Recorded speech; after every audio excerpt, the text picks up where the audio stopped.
आपका स्वागत करता हूं। सबसे पहले तो आपको थैंक यू, क्योंकि आप सभी लोग हमसे जुड़े और जुड़ रहे हैं, इसलिए मुझे बहुत खुशी हुई। और कल मैं आपको वीडियो नहीं दे पाया, क्लासेस नहीं ले पाया। कारण है कि थोड़ा सा अचानक हमको कुछ काम पड़ा और रांची शिफ्ट होना पड़ा, जिसके चलते थोड़ा समय नहीं मिल पाया, उसके चलते मैं नहीं कर पाया। तो चलिए क्लास को कंटिन्यू करते हुए आज शुरू करते हैं।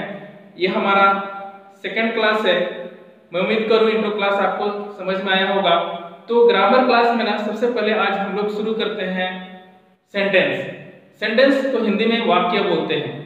तो सेंटेंस जानना बहुत जरूरी है, क्योंकि सेंटेंस के बगैर हम लोग स्पोकन क्लास की ओर आगे नहीं बढ़ सकते हैं। तो इसी को ध्यान में रखते हुए मुझे महसूस हुआ कि सेंटेंस को पहले पढ़ाया जाए। और अभी तक मेरे स्पोकन क्लासेस में मैं सेंटेंस को सबसे पहले पढ़ाता हूं, इसलिए चलिए शुरू करते हैं sentence.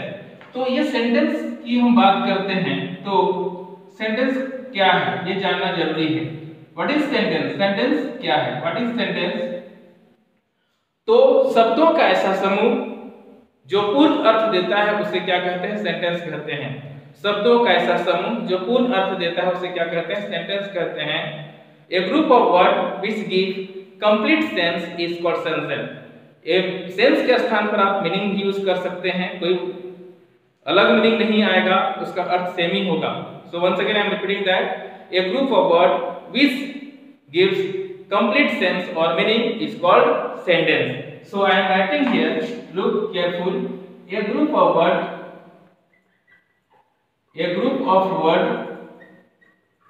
which gives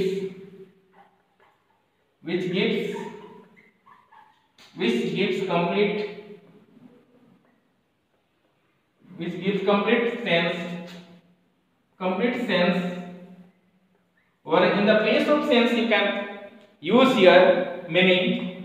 Complete sense is called sentence। मतलब शब्दों का ऐसा समूह जो पूर्ण अर्थ देता है उसे क्या कहते हैं? सेंटेंस। तो इसको पूरा लिख देते हैं sentence. A group of word which gives complete sense is called sentence. तो अब प्रश्न यह है कि ये पूर्ण अर्थ कब देगा? पूर्ण अर्थ किस रूप में देता है? उसका जो रूल है वह क्या है? Subject plus verb plus object. इसको ना आप बचपन से पढ़ते आ रहे हो कि वाक्य बनाने के लिए, that means for making sentence in English the rule is that subject plus verb plus object. So what is subject, what is verb and what is object? थोड़ा सिंपल वे में एकदम चंद शब्दों में इसको जानने का हम लोग प्रयास करते हैं कि ये सब्जेक्ट क्या है। सब्जेक्ट मतलब हिंदी में इसको क्या बोलते हैं? कर्ता। मतलब किसी काम को करने वाले को क्या कहते हैं? सब्जेक्ट कहते हैं। किसी भी काम को, जैसे खाना पीना दौड़ना, ये काम कौन करता है? मैं करता हूं, आप करते हो, तुम लोग करते हो, वह करता है, वे लोग करते हैं। तो मैं, हम लोग, तुम, वे लोग, राम, रहीम, सीता, गीता, ये सारा क्या है? सब्जेक्ट है। मतलब कोई भी नाम भी आएगा तो ये क्या हो गया? सब्जेक्ट। हम लोग क्या करते हैं? जैसे मैं पढ़ाता हूं तो मैं आ गया, तो मैं क्या हो गया? सब्जेक्ट हो गया। इस चीज को ध्यान में रखिए। मतलब किसी काम को करने वाले को क्या होता है? सब्जेक्ट कहते हैं। और वर्ब मतलब वर्ब को हिंदी में बोलते हैं क्रिया। तो वर्ब किसे कहते हैं? जिससे किसी काम का करना या होना पाया जाए उसे क्या कहते हैं? क्रिया कहते हैं। In English we can say verb is action word और verb is a doing word. जैसे खाना पीना, दौड़ना, नाचना, गाना, ये सारा क्या हो गया? आपका वर्ब हो गया। जैसे आप बोल सकते हैं लिखना वर्ब कैसे हुआ? क्योंकि लिखते हैं तो क्या होता है कि आपका पेज भरता है। लिखते हैं तो कुछ मटेरियल तैयार होता है। जैसे मैं पत्र लिखता हूं तो पत्र का निर्माण होता है ना। आप गणित बनाते हो, मैं गणित लिखता हूं तो आप गणित बनाते हैं। तो वहां गणित सॉल्व हो रहा है, तो वहां क्या हो रहा है? काम हो रहा है। That means it is called verb. And next is that object. तो ये जो क्रिया का प्रभाव मतलब वर्ब का इफेक्ट जिस पर पड़ता है उसे क्या कहते हैं? ऑब्जेक्ट। जैसे मैं लिखता हूं, आई राइट ए लेटर, तो लिखने का प्रभाव क्या होता है कि पत्र का निर्माण होता है। आप लिख रहे हो तो क्या बन रहा है? पत्र बन रहा है। तो ये हो गया क्या? वर्ब। तो सॉरी ऑब्जेक्ट। तो यदि हम इसी के अकॉर्डिंगली, इसके अकॉर्डिंगली यदि मैं एग्जांपल लेता हूं, तो यदि हम बोलते हैं Ram it's mango, are you think that Ram it's mango, ये राम आम खाता है। इसका हिंदी क्या होता है? राम आम खाता है। हम लोग बहुत ही बेसिक से शुरू कर रहे हैं। This is the first grammar class, so that be careful about it. Ram क्या हो बन गया सब्जेक्ट, इट्स क्या हो गया वर्ब, और ये क्या हो गया ऑब्जेक्ट। दैट इज क्या, राम आम खाता है, राम आम खाता है। तो ये आपका क्या हो गया सेंटेंस हो गया। क्यों सेंटेंस कहलाया, क्योंकि यह पूर्ण अर्थ देता है, इसीलिए यह क्या है सेंटेंस है। एक एग्जांपल फिर लेता हूं, यदि हम बोलते हैं you learn English, you learn English, तुम अंग्रेजी क्या करते हो सीखते हो, you learn English. So here you is that subject, learn is the verb and English is the object. हम बोल सकते हैं यहां पर तुम अंग्रेजी सीखते हो, तुम अंग्रेजी क्या करते हो सीखते हो। लर्न का मतलब क्या सीखना होता है, तुम अंग्रेजी सीखते हो। This is Hindi of this sentence. तो कहने का तात्पर्य क्या है कि ये जो वाक्य मैं लिया हूं, जो सेंटेंस लिया हूं, क्या कर रहा है पूर्ण अर्थ दे रहा है। क्यों पूर्ण अर्थ दे रहा है, क्योंकि हम लोग सब्जेक्ट वर्ब और ऑब्जेक्ट के रूप में सजाए, तो ये हो गया आपका सेंटेंस। इसलिए मैं बोला a group of words which gives complete sense is called sentence, and I have given two example. You have to understand this example, then easy way you can understand what is the sentence. तो इस तरह से हम लोग बहुत सारा क्या कर सकते हैं, हम लोग एग्जांपल ले सकते हैं जो तुम्हारे लिए क्या होगा फायदेमंद होगा। सो दैट सेंटेंस को ना अच्छे से समझिए सेंटेंस क्या है। तो चलिए आगे आते हैं type of sentence. Type of sentence और काइंड्स ऑफ सेंटेंस 7 प्रकार के होते हैं। मतलब टाइप ऑफ बोलिए या तो काइंड्स ऑफ सेंटेंस बोलिए, दोनों एक ही चीज है। एक लेकिन यहाँ पर एक चीज बता दूं, यहाँ पर काइंड की, तो काइंड ना KIND काइंड लिखिएगा तो ये क्या हो जाता है दयालु, और S डाल दीजिएगा तो क्या हो जाता है प्रकार। दैट मींस ये जो S का जो फर्क है वह बहुत ही मीनिंगफुल है, आप उसको ध्यान में रखिएगा। S लगाना जरूरी है। ये काइंड्स मतलब क्या होता है प्रकार, या तो टाइप ऑफ सेंटेंस भी आप बोल सकते हैं। तो हमारे अध्ययन की सुविधा के लिए हम लोग ना सेंटेंस को 7 पार्ट्स में डिवाइड किए हैं। ये सेंटेंस क्या है, assertive sentence, interrogative sentence, negative sentence, interrogative negative sentence, imperative sentence, objective sentence and exclamatory sentence. Whatever I have given the sentence all are very very important for you because it is used in spoken. So we have to read one by one, but one thing I want to say, for the spoken these 4 are very very important. Which one? 1, 2, 3 and 4. These 3 are also important, but for the spoken, that means for the speaking English, these 4 are very important. Which one? Assertive sentence, interrogative sentence, negative sentence and interrogative negative sentence. So let's start one by one. Let's start assertive sentence. So what is assertive sentence? Simple sentence is called assertive sentence. That means साधारण वाक्य को assertive sentence कहते हैं। बात यहाँ आता है कि ये सिंपल सेंटेंस क्या है। जैसे मैं भात खाता हूँ, हम लोग अंग्रेजी सीखते हैं, वह गाना गाती है, कुत्ता रात में भौंकता है, वे लोग आम खा चुके हैं। तो इस तरह का वाक्य को हम लोग क्या कहते हैं assertive sentence कहते हैं। So we can write here simple sentence is called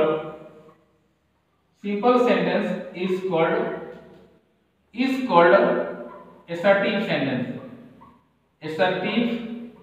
Simple sentence is called assertive sentence. मैं उम्मीद करूं आपको समझ में आ रहा होगा। Simple sentence. So that means simple sentence is called assertive. जैसे for example I can take here, जैसे I teach English. मैं अंग्रेजी पढ़ाता हूँ। So मैं अंग्रेजी पढ़ाता हूँ, मैं यहाँ सवाल भी नहीं पूछ रहा हूँ, ना ही नकारात्मक का बोध है। तो ये हो गया क्या आपका assertive sentence. I can take one more example. You learn English. तुम क्या करते हो अंग्रेजी सीखते हो। So this is called assertive sentence.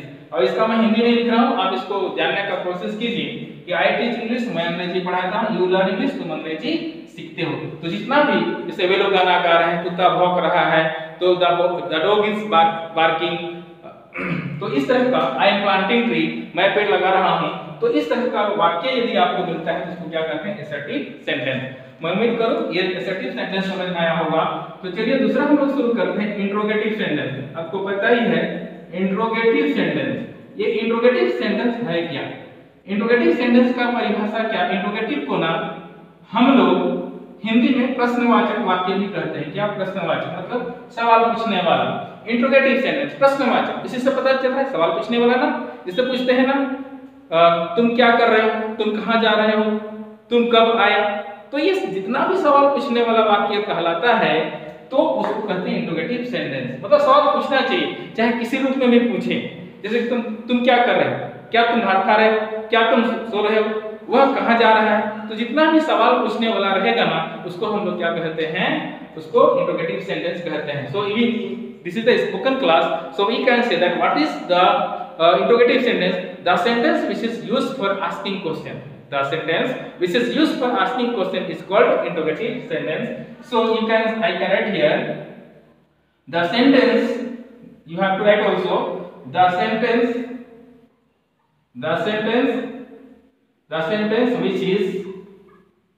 which is used for asking question. Asking that means पूछने के लिए, asking question which is used for asking question is called which one? Interrogative sentence. I am writing here shortcut. You should understand. तुम्हें समझना चाहिए ये क्या है, interrogative sentence. Once again, the sentence which is used for asking question is called interrogative sentence. Let's we take example. क्या हो गया, इसे बोल सकते हैं ना, यहाँ पर I teach English तो बोल सकते हैं Do I teach English। तो ये जब क्वेश्चन बनाते हैं ना तो असर्टिव सेंटेंस का ये टेंस के अनुसार होता है Do I teach English। तो यहाँ पर हो गया Do I teach English, क्या मैं अंग्रेजी पढ़ाता हूँ। एक चीज ध्यान रखिएगा, जब भी ये इंट्रोगेटिव सेंटेंस होगा ना उसमें do का प्रयोग किया जाता है जब इस तरह का साधारण वाक्य मिले। तो कोई जरूरी नहीं do रहेगा, अलग अलग है, अलग अलग होता है, what, where, when, why बना के यूज करते हैं। लेकिन ये जो टेंस के अनुसार यहाँ पर do लग गया। यहाँ ये भी बोल सकते हैं कि you learn English, इसका अर्थ हो जाएगा do you learn English, do you learn English, क्या तुम अंग्रेजी सीखते हो। This is also interrogative sentence. अब एक सिंपल बचपन से हम लोग क्या पढ़ते हैं ना, चाहे वो हिंदी मीडियम का हो, इंग्लिश मीडियम का, इंग्लिश मीडियम का तो क्या बोलते हैं नर्सरी में ही पढ़ लेता है। तो हिंदी मीडियम का बच्चा जो गांव में भी रहता है इतना जरूर जानता है कि तुम्हारा क्या नाम है। So what is your name,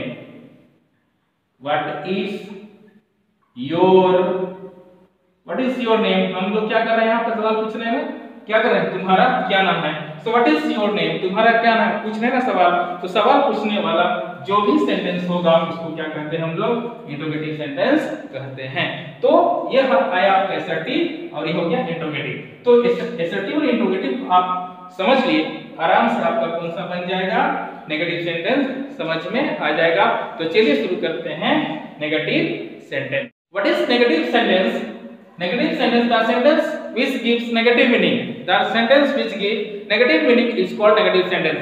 मतलब वैसा सेंटेंस जो नकारात्मक अर्थ देता है, the sentence which gives negative meaning is called negative sentence। कहने का तात्पर्य है वैसा वाक्य जो नकारात्मक अर्थ देता है, नकारात्मक मीनिंग देता है, उसे क्या कहते हैं, नेगेटिव सेंटेंस कहते हैं। नकारात्मक अर्थ मतलब नहीं का बोध हो, इंग्लिश में क्या रहेगा, नॉट या no.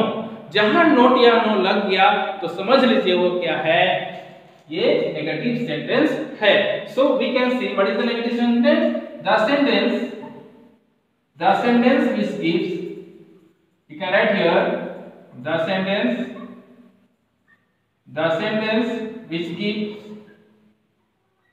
which gives the sentence ये which है, the sentence which gives negative meaning, we can say here negative meaning, which gives negative meaning that means Hindi में क्या रहेगा, नहीं, और इंग्लिश में नॉट या नो।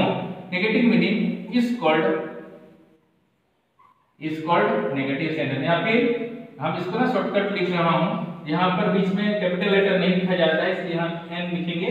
तो the sentence which gives negative meaning is called negative sentence. अब नहीं, जैसे मैं आम नहीं खाता हूँ, मैं अंग्रेजी नहीं पढ़ाता हूँ, तुम अंग्रेजी नहीं सीखते हो, तो नहीं आ गया ना, जैसे नहीं आया समझ लीजिए ये क्या है, नेगेटिव सेंटेंस है। So we can take example here, example के तौर पर हम लोग ले सकते हैं, जैसे मैं अंग्रेजी पढ़ाता हूँ ना, तो मैं अंग्रेजी पढ़ाता हूँ, आई टीच इंग्लिश, तो मैं अंग्रेजी नहीं पढ़ाता हूँ, आई डोंट, डू नॉट भी होता है, लेकिन आज के जमाने में इसको शॉर्ट यूज करते हैं, तो I don't teach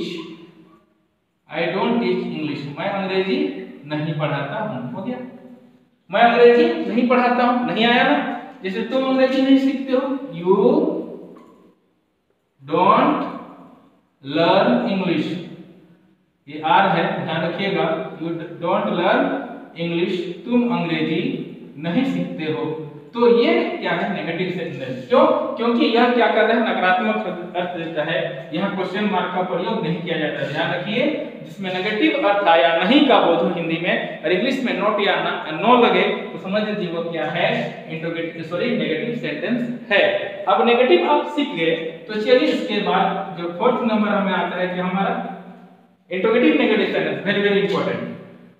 interrogative negative sentence क्या बोलता है, interrogative negative sentence, very simple, interrogative negative sentence, ये नाम से ही पता चल रहा है कि इंट्रोगेटिव नेगेटिव सेंटेंस है क्या। आप जब समझ गए इंट्रोगेटिव सेंटेंस और नेगेटिव सेंटेंस को, तो आराम से ये इंट्रोगेटिव नेगेटिव सेंटेंस पता चल जाएगा। क्यों? क्योंकि देख रहे हैं ना, यहाँ इंट्रोगेटिव भी है, यहाँ पर क्या है, negative. That means mix of interrogative and negative sentence is called interrogative negative sentence. मतलब इंट्रोगेटिव और नेगेटिव के मिश्रित रूप को, मिला हुआ रूप को, क्या कहो, मिला हुआ रूप को हम लोग क्या बोलते हैं, इंट्रोगेटिव नेगेटिव सेंटेंस कहते हैं। जैसे हम बोलते हैं, जिसे बोलते हैं आई टीच इंग्लिश, मैं अंग्रेजी पढ़ाता हूं। डू आई टीच इंग्लिश, क्या मैं अंग्रेजी पढ़ाता हूं। यदि हम बोलते हैं डोंट आई टीच इंग्लिश, क्या मैं अंग्रेजी नहीं पढ़ाता हूं, तो यहाँ क्या और नहीं दोनों आ गया, तो समझ लीजिए वह क्या है, इंट्रोगेटिव नेगेटिव सेंटेंस है। तो जैसे यू लर्न इंग्लिश, तुम अंग्रेजी सीखते हो। डू यू लर्न इंग्लिश, क्या तुम अंग्रेजी सीखते हो। यू डोंट लर्न इंग्लिश, तुम अंग्रेजी नहीं सीखते हो। तो यहाँ पर यदि हम बोलते हैं डोंट यू लर्न इंग्लिश, क्या तुम अंग्रेजी नहीं सीखते हो, तो यह क्या होता है, इंट्रोगेटिव नेगेटिव सेंटेंस। तो चलिए इसको हम लोग लिख के भी सीखते हैं। यदि मैं लेक्चर दे दूं, मैं केवल बड़बड़ा दूं, तो आपको समझ में नहीं आएगा। इसलिए अभी शुरुआत है, इसको लिख के बोल के हम लोग समझने का प्रयास करते हैं। So what is the interrogative negative sentence, क्या बोलता है, इसको समझिए। मिक्स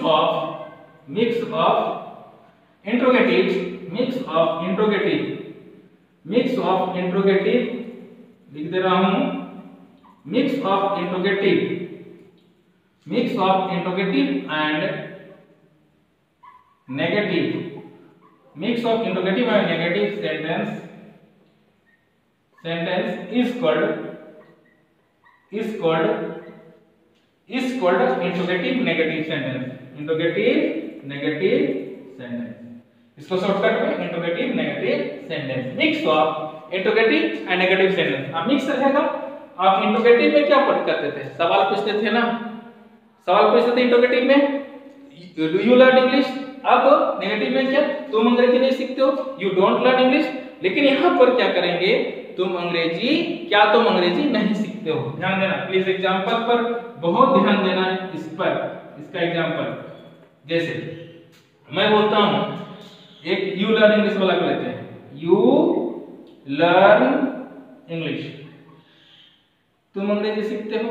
आ गया, ये क्या है, असर्टिव सेंटेंस। फिर पीछे वाला में जा रहे हैं, यू लर्न इंग्लिश, क्या आया था, असर्टिव सेंटेंस, साधारण वाक्य।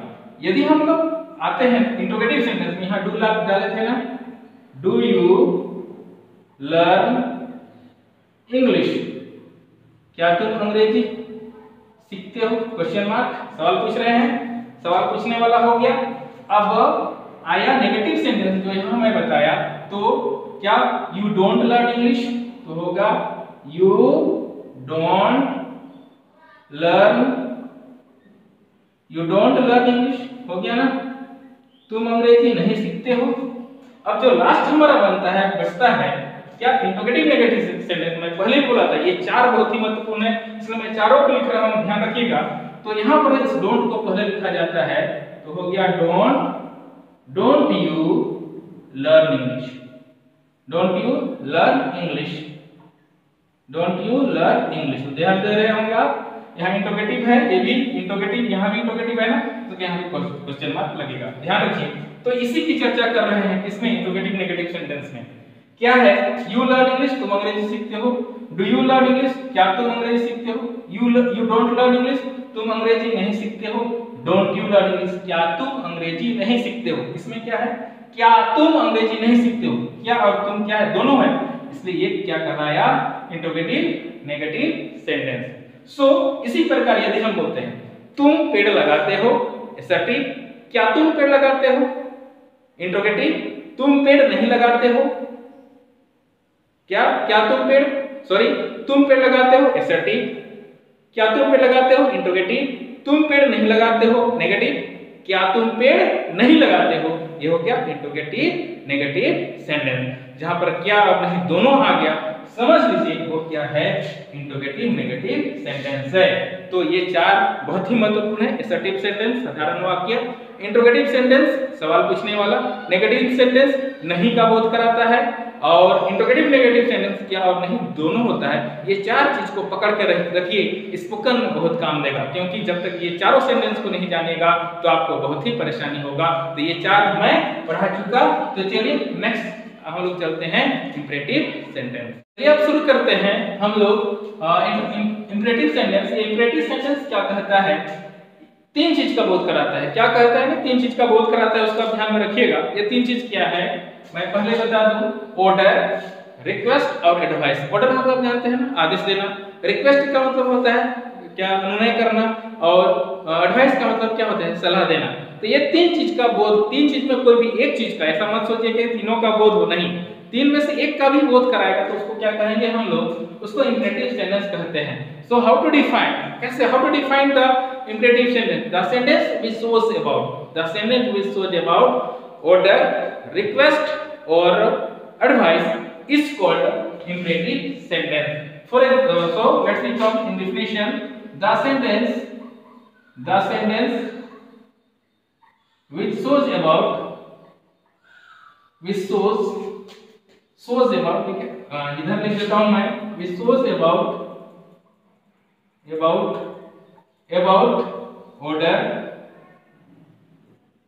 order, request,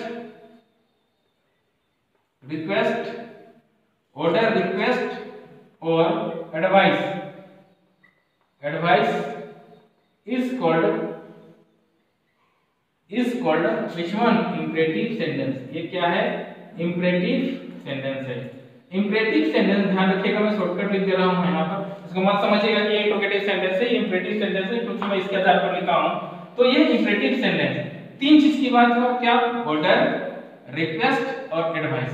तीनों में से किसी एक का बोध हो तो समझ लीजिए वह क्या है, आपका इंपरेटिव सेंटेंस है। तो इसका यदि हम लोग एग्जांपल लेते हैं तो क्या होगा, जैसे ऑर्डर की हम बात करें, ऑर्डर का, तो जैसे आप ऑर्डर देते हो ना किसी को, जैसे और बहुत बढ़िया एग्जांपल क्या है कि बच्चे मान लीजिए ग्राउंड में खेल रहे हैं, तो बच्चे बोलते हैं, बच्चे अंदर चल जाओ, गेट इनसाइड, बोलते हैं ना गेट इनसाइड। अब थोड़ा सा बच्चा जब जिद में आ जाता है, नहीं सुनता, गेट इनसाइड। तो ये जो ऑर्डर है, ये क्या हो, ये जो सेंटेंस है ये किसको शो करता है, ऑर्डर को। और भी बहुत सारे, bring one glass of water, एक गिलास पानी लाओ, गिव मी योर बुक, तो ऑर्डर देना, गिव मी योर बुक, तुम्हारा किताब दो। तो ऐसा रिक्वेस्ट भी नहीं करना चाहिए कि वो इस तरह का इस तरह ऑर्डर दोगे तो कोई तुमको बुक नहीं देगा। तो जगह पर ऑर्डर दिया जाता है जहां सुटेबल जगह है। तो एक स्टूडेंट लाइफ में तो सबसे बड़ी बात है कि आप अपशब्द का प्रयोग नहीं करना है, जहां पर जरूरत है वही शब्दों का प्रयोग करना चाहिए। तो मैं एग्जांपल ले रहा हूं ऑर्डर का, ध्यान में रखिएगा, किसका, ऑर्डर का। तो ऑर्डर का यदि एग्जांपल ले तो क्या हो जाएगा, गेट इनसाइड। गो इनसाइड भी बोल सकते हैं, गेट इनसाइड मतलब क्या है, अंदर जाओ। इसका हिंदी देखिएगा, गेट इनसाइड, अंदर जाओ। ये क्या है, ऑर्डर। क्या हो गया, ऑर्डर, गेट इनसाइड, अंदर जाओ। फिर हम लोग रिक्वेस्ट, तो कोई भी सेंटेंस में ना प्लीज डाल दीजिए, please give me your book, please give me your book या पेन। तो ये क्या हो गया, रिक्वेस्ट करके किसी को भी कुछ मांगिएगा आराम से मिल जाएगा। तो ये क्या होता है, बड़प्पन का पहचान है कि प्लीज शब्द का प्रयोग करके रिक्वेस्ट करके कोई चीज मांगना।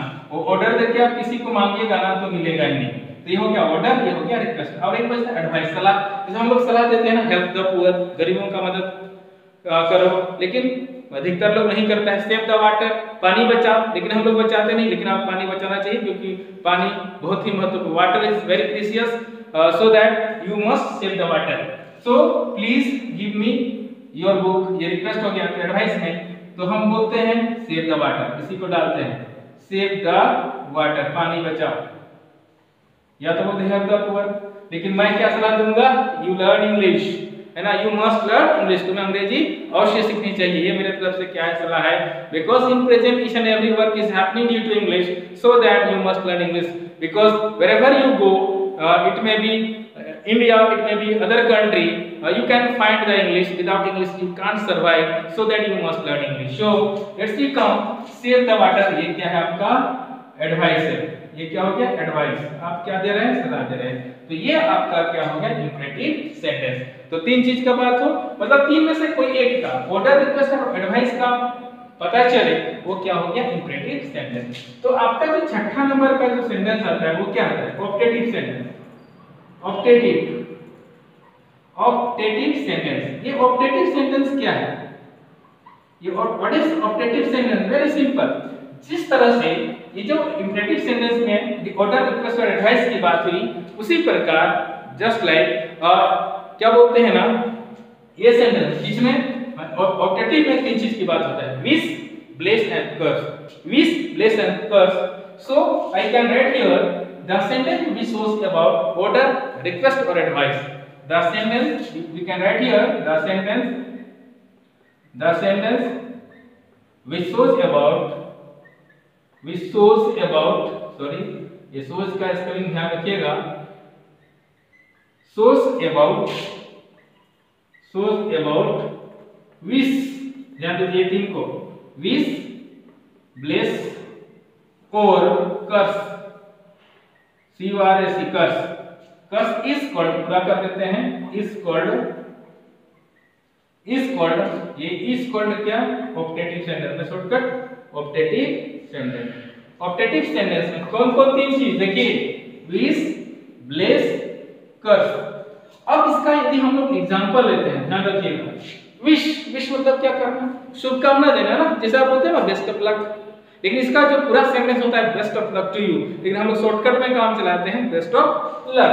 तो ये जो है best of luck, best of क्या हो गया लक, ये क्या आपको शो कर रहा है, विश को, बेस्ट ऑफ लक। या तो बोलते हैं ना हैप्पी जर्नी, बोलते हैं ना best of luck for your interview. तो यदि किसी चीज का शुभकामना का बोध हो, उसको बोलते हैं ऑप्टेटिव सेंटेंस। विश का क्या होगा, ब्लेस ही होगा, जैसे फादर देते हैं चर्च में गॉड ब्लेस यू, तो गॉड ब्लेस यू मतलब आपको क्या देते हैं, आशीर्वाद देते हैं। ये सेंटेंस बहुत पॉपुलर है तो इसी का प्रयोग करें, God bless you, God bless you. ये आपका क्या हो गया ऑप्टेटिव सेंटेंस।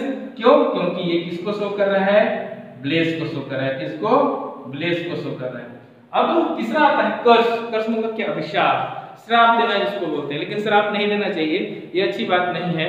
और जो पढ़े लिखे हैं, जो आप शिक्षा से जुड़े हुए हैं, उन लोग तो अच्छे बुरे की जानकारी रखते हैं, तो उन लोगों को तो कतई नहीं देना चाहिए। So you don't use like that of sentence. So let's take an example, may he B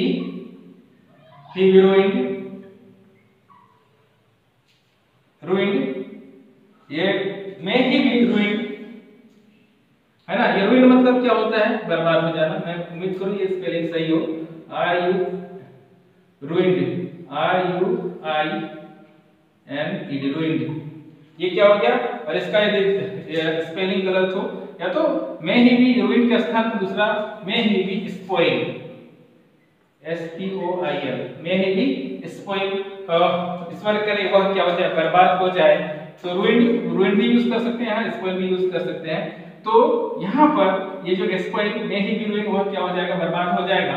तो यहाँ पर ये किसको सर्व कर रहा है, कर्स को, C-U-R-S-E, कर्स। तो जहां पर विश्लेषण कर्स का बोध हो तो उसको क्या कहते हैं हम लोग, ऑप्टेटिव सेंटेंस कहते हैं। तो इंपरेटिव और ऑब्जेक्टिव हो गया, मैं उम्मीद करूं समझ में आया होगा। तो चलिए हम लोग शुरू करते हैं last, that is exclamatory sentence. Let's see come the last exclamatory sentence. What is exclamatory sentence? तो एक्सक्लेमेटरी सेंटेंस क्या है, डिफिनेशन क्या बोलता है, the sentence which shows about sudden happy and sorrow। sudden मतलब क्या होता है, अचानक। happy and sorrow मतलब happy मतलब खुशी और sorrow मतलब क्या, दुखी। तो अचानक दुख और सुख को जब व्यक्त करता है कोई सेंटेंस, तो ऐसा सेंटेंस को क्या कहते हैं, एक्सक्लेमेटरी सेंटेंस कहते हैं। So we can write here definition, the sentence which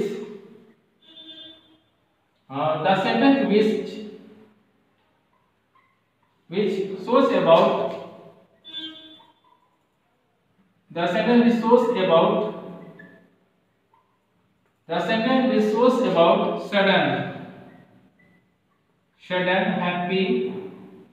sudden happy और sorrow, दोनों में से कोई, sudden happy and sorrow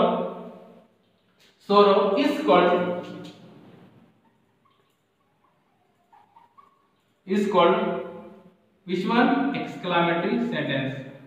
I am writing here very shortcut, so careful about it। What is exclamatory sentence? The sentence which shows about sudden happy or sorrow, SORROW, sorrow is called exclamatory sentence। मतलब दो चीज को focus करना है। Sudden मतलब अचानक, इसका हिंदी क्या होता है, ध्यान रखिएगा, अचानक। मैं लिख दे रहा हूं ताकि दिक्कत ना हो। अचानक, और हैप्पी मतलब खुश, और ये दुख। तो अचानक खुश और दुख का बोध कराता है, उसको क्या कहते हैं हम लोग, एक्सक्लेमेटरी सेंटेंस कहते हैं। तो अब सडन कैसे, इसका एग्जांपल हम लोग लेते हैं। जैसे आप देखे होंगे मैच चलते रहता है, लास्ट मोमेंट में, लास्ट समय में, जो जब आप एक पारी खेल लिए, कुछ समय दिया गया है एक्स्ट्रा समय, अब लास्ट 1 मिनट बचा है या तो 30 सेकंड बचा है, उस समय यदि कोई भी टीम गोल करता है तो उस समय जब खुशी रहता है, प्लेयर लोग देखते हैं ना, जो पलटे मारते हैं ग्राउंड में और क्या बोलते हैं, हिपे फुर्रे जीतने के बाद, तो ये खुशी होता है। उस खुशी को क्या बोलते हैं, अचानक खुशी का बोध होता है, इसको बोलते हैं एक्सक्लेमेटरी सेंटेंस। होता है ना कि एक बार एक चीज और बोल दूं, यदि आप उम्मीद नहीं किए हैं, एक्सपेक्ट नहीं किए हैं कि मेरा 90% आ जाए और 90% आप रिजल्ट देखते हैं, तो आप क्या होता है, अंदर से खुशी होता है, उछलने का मन करता है, वो क्या होता है, सडन हैप्पीनेस। तो ये सडन हैप्पी को शो करता है, उसको बोलते हैं एक्सक्लेमेटरी। जैसे hurrah, we won the match, hurrah, hurrah, ये साइन लगता है, hurrah we won the match, won the match, we won the match, hurrah we won the match.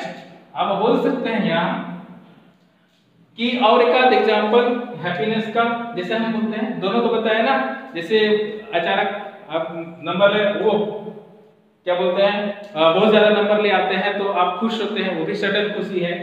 या तो आप खुश, सडन खुशी क्या होता है, और एक बता लेते हैं, ये आहा, आहा, व्हाट ए, यहां पर भी ये साइन डाल दीजिए, आहा, what A delicious, delicious food, what A delicious food. ये डिलीशियस मतलब क्या होता है, स्वादिष्ट, क्या होता है, स्वादिष्ट। स्वादिष्ट मतलब जानते हैं ना, स्वाद लगने वाला, उसको बोलते हैं स्वादिष्ट। तो ये क्या होता है, स्वादिष्ट है। तो ये स्वादिष्ट समझ लीजिए, ये डिलीशियस मतलब स्वादिष्ट फूड। तो मान लीजिए आप स्कूल से जाते हैं, क्लास से जाते हैं, और दरवाजा में जैसे ही एंट्री मारते हैं तो आपकी माँ क्या करते हैं, पकौड़ी छानते हुए रहती है, या तो कोई अच्छा खाना बनाते हैं, उसका सेंट आपके नाक तक पहुंचता है, तो क्या होते हैं, what A delicious food, that is called sudden happy. ये दोनों किसको शो कर रहा है, हैप्पी को। अब सोरो का भी ना, मान लीजिए आप एग्जाम लिखने के लिए गए, एडमिट कार्ड आप पकड़े, लेकिन जैसे ही गेट में पहुंचते हैं आपका एडमिट कार्ड कहीं गिर गया, अब एडमिट कार्ड शो करने के लिए एडमिट कार्ड है ही नहीं है, तो क्या बोलते हैं, oh I lost my admit card, I lost my admit card. ये तो हैप्पी वाला हो गया।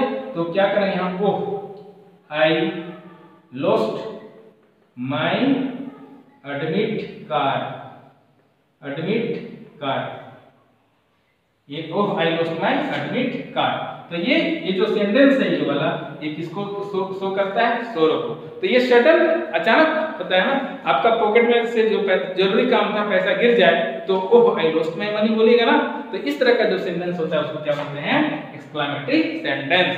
तो इस तरह से हम लोग सेंटेंस खत्म कर लिए, assertive sentence, interrogative sentence, negative sentence, interrogative negative sentence, imperative sentence, optative sentence and exclamatory sentence। मैं बार-बार बोला हूं कि जो शुरुआत चार assertive, interrogative, negative और interrogative प्लस negative, ये चार बहुत महत्वपूर्ण है। You have to remember these four by hook and crook। मैं नहीं बोल रहा हूं कि आप डिफिनेशन याद कीजिए, लेकिन जरूर उसको समझने का प्रयास कीजिए कि किस तरह का assertive, किस तरह का इंट्रोगेटिव, किस तरह का नेगेटिव और किस तरह का को इंट्रोगेटिव नेगेटिव कहते हैं। ये पहला क्लास था, इसलिए मैं बहुत धीरे से बहुत इजी वे में बताने का प्रयास किया हूं। मैं उम्मीद करूं समझ में आया होगा, और यदि समझ में आ रहा है तो आप मेरे साथ जुड़िए, मेरा चैनल को सब्सक्राइब कीजिए, ज्यादा से ज्यादा शेयर कीजिए, और यदि आपको पसंद आता है तो जरूर लाइक बटन को दबा दीजिए, क्योंकि मुझे भी ताकत मिले कि बच्चों को पसंद में आ रहा है, आप सभी को पसंद में आ रहा है, ताकि आप भी अंग्रेजी सीख सकें और आप अंग्रेजी बोलिए ताकि आपका कॉन्फिडेंस लेवल इंक्रीज हो। Because you know that when you go anywhere and some people are speaking English and you are unable to speak English, then you can feel that I am loser. But in my opinion, if you do hard work if you do hard work with me within 6 months, then you can learn English within 6 months. So be careful about it. Don't worry about the English.